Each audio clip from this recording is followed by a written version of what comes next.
UDFിന് വിജയപ്രതീക്ഷകൾ ഉണ്ടായതിന് പിന്നാലെ മുഖ്യമന്ത്രി സ്ഥാനാർത്ഥി ചർച്ചകളും സജീവമായിരിക്കുകയാണ്. ഇക്കഴിഞ്ഞ ദിവസം ആദ്യ വെടിപൊട്ടിച്ച് രംഗത്ത് വന്നത് എറണാകുളം DCC പ്രസിഡന്റ് മുഹമ്മദ് ഷിയാസ് ആണ്. മുഖ്യമന്ത്രി എറണാകുളം ജില്ലക്കാരനായിരിക്കണമെന്നാണ് മുഹമ്മദ് ഷിയാസ് പറഞ്ഞത്. അത് VD സതീശനെ ലക്ഷ്യം വെച്ചാണ് പറഞ്ഞത്. എന്നാൽ ഈ പരാമർശത്തിനെതിരെ കോൺഗ്രസ് നേതാവ് M ലിജു രംഗത്ത് വന്നു. മുഖ്യമന്ത്രിയെ തീരുമാനിക്കുന്നത് ഹൈക്കമാൻഡാണെന്നും പ്രാദേശിക വികാരം കൊണ്ടാണ് മുഹമ്മദ് ഷിയാസ് ആ രീതിയിൽ പറഞ്ഞതെന്നും M ലിജു പറഞ്ഞു. രമേശ് ചെന്നിത്തല മുഖ്യമന്ത്രിയാകണമെന്ന് ആഗ്രഹിക്കുന്ന നേതാവാണ് M ലിജു. അതേസമയം നേരത്തെ കോൺഗ്രസ് MP K സുധാകരനും രമേശ് ചെന്നിത്തലയെ പിന്തുണച്ച് രംഗത്ത് വന്നിരുന്നു.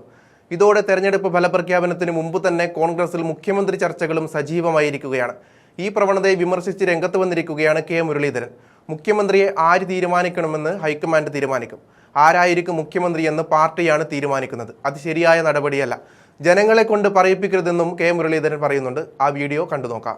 എറണാകുളം DC പ്രസിഡന്റ് പറഞ്ഞത് മുഖ്യമന്ത്രി എറണാകുളം ജില്ലക്കാരനാണെന്നാണ്. അപ്പം എംഗ്ലീഷ് തിരിച്ചു പറഞ്ഞത് രമേശ് ചെന്നിത്തല കേരളത്തിൽ നിന്നുള്ള നേതാവാണ്. അപ്പോൾ തെരഞ്ഞെടുപ്പ് കഴിഞ്ഞ ഉടനെ തന്നെ മുഖ്യമന്ത്രി ചർച്ചയിലേക്ക് കടന്നു കോൺഗ്രസ് അതിലേക്ക് കടന്നിട്ടില്ല. അതിനൊക്കെ ഞങ്ങൾക്ക് ചില സംവിധാനങ്ങളുണ്ട്. 4-ാം തീയതി കഴിഞ്ഞാൽ ഹൈക്കമാൻഡ് തീരുമാനമെടുക്കും. എന്തായാലും ഇത്തവണ അതായത് നിർജീവമായി കിടന്ന ഒരു പാർട്ടിയെ കഴിഞ്ഞു പ്രതിപക്ഷത്ത് പോലും ഉണ്ടോ എന്ന് സംശയം തോന്നിയിരുന്ന ഒരു പാർട്ടിയെ സജീവമാക്കി നിർത്തിയത് പ്രതിപക്ഷ നേതാവ് VD സതീശന്റെ ഇടപെടലുകളാണ്.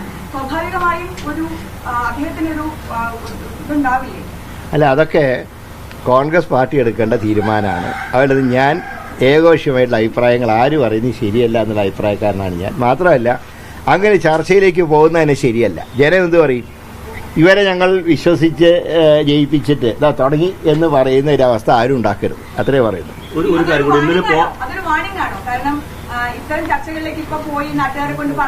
തീർച്ചയായിട്ടും അങ്ങനെ പറയിക്കാൻ പാടില്ല. മാത്രം കേന്ദ്രീകരിച്ചാണ് CPMന്റെ എല്ലാ ഇലക്ഷനും നടന്നത്. പ്രത്യേകിച്ച് ഈ 2 ഘട്ടങ്ങളിലായി നടന്നത്. ഇത്തവണ CPMന്റെ സൈബർ പോരാളികൾ വരെ പറയുന്നത് അത് ശരിയായിരുന്നില്ല, വേറൊരു മുഖം വേണമായിരുന്നു എന്നുള്ളതാണ്. അതാണോ നിങ്ങൾക്ക് നേട്ടമാകുന്നത്? അല്ല, ഞങ്ങൾക്ക് എല്ലാ നേട്ടമുണ്ട്. ക്യാപ്റ്റൻ പ്രയോഗം മുതൽ മുഖ്യമന്ത്രിയുടെ ആസ്ഥാനത്തുള്ള ചില പ്രയോഗങ്ങൾ വരെ UDFന് നേട്ടമായിട്ടുണ്ട്. ഇല്ല എന്ന് ഞാൻ പറയുന്നില്ല.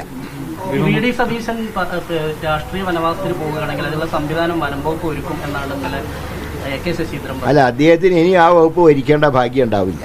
അപ്പോൾ പിന്നെ അതിനെക്കുറിച്ച് അഭിപ്രായം പറയേണ്ട കാര്യമില്ല. ഇന്നലെ എറണാകുളം DC പ്രസിഡന്റ് പറഞ്ഞത് മുഖ്യമന്ത്രി എറണാകുളം ജില്ലക്കാരനാണെന്നാണ്. അപ്പം ഇംഗ്ലീഷ് തിരിച്ചു പറഞ്ഞത് രമേശ് ചെന്നിത്തല കേരളത്തിൽ നിന്നുള്ള നേതാവാണ്. അപ്പോൾ തെരഞ്ഞെടുപ്പ് കഴിഞ്ഞ ഉടനെ തന്നെ മുഖ്യമന്ത്രി ചർച്ചയിലേക്ക് കടന്നു കോൺഗ്രസ് അതിലേക്ക് കടന്നിട്ടില്ല.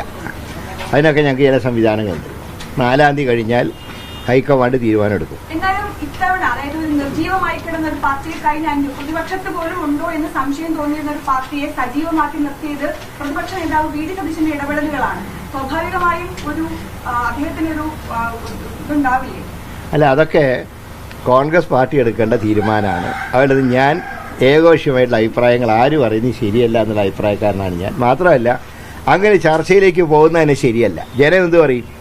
ഇവരെ ഞങ്ങൾ വിശ്വസിച്ച് ജയിപ്പിച്ചിട്ട് ഇതാ തുടങ്ങി എന്ന് പറയുന്ന ഒരവസ്ഥ ആരും ഉണ്ടാക്കരുത്. അത്രേ പറയുന്നു.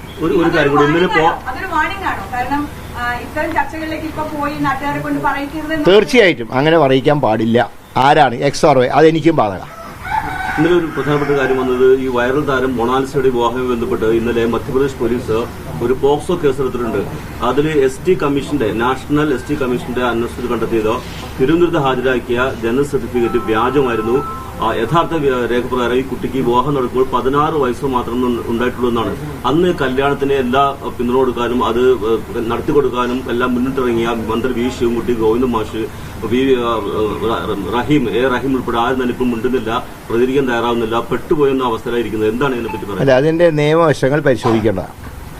അത് അങ്ങനെ പ്രായപൂർത്തിയായിട്ടില്ലേ എന്നൊക്കെ പരിശോധിക്കാൻ ചില സംവിധാനങ്ങളുണ്ടല്ലോ.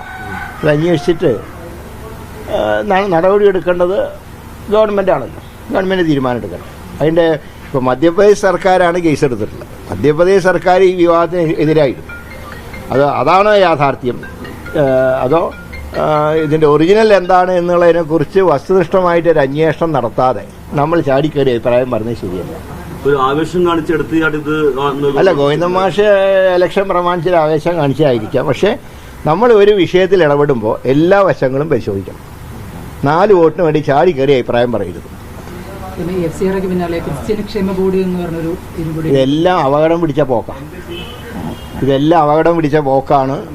ഇതൊരു സമുദായത്തിന് വിശ്വാസത്തിലെടുക്കാതെ ആ സമുദായത്തിൽ ഒരു പരിഷ്കാരവും ഒരു ഗവൺമെന്റും വരുത്താൻ പാടില്ല.